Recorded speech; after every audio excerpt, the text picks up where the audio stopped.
This tip is about the structure of a good email.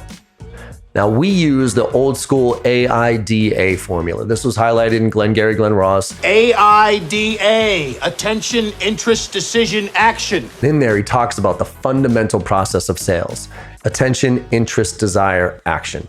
Do I have your attention? All of us have to go through those 4 phases to buy something.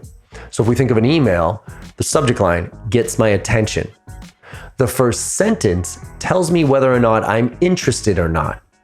And look, what am I interested in? Me.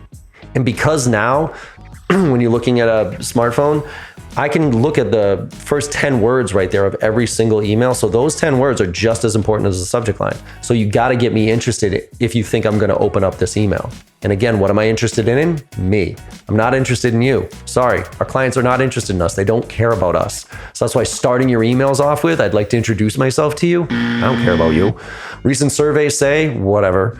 We're the leading provider of. No, you're not. None of that is interesting to me. What's interesting to me is me.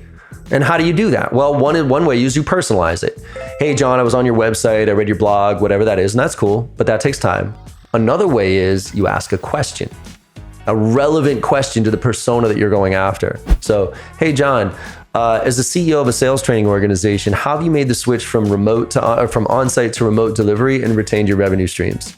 Now, that is an extremely relevant question you can ask somebody like me, and it gets me interested. Oh, and by the way, you can send that out to 50 other CEOs of sales training organizations if you want. So now I'm interested, so I open up the email. Now, desire. What do you got to get me to want something. There's your value proposition.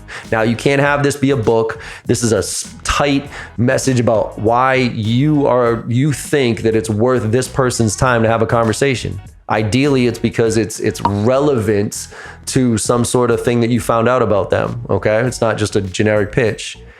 And then last day is action. Call to action. What do you want?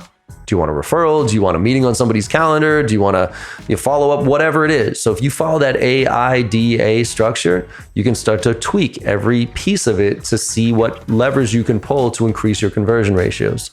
Sometimes your emails, when they get opened, they get a huge response rate, but your open rate is miserable so that means your subject line. You need to figure that out, right? Sometimes people aren't even opening them. Well, maybe you should think about that intro and getting more relevant and thinking through those 10 words that are right there. So use the AIDA framework to create your emails and see your conversion ratios go up. Make it happen.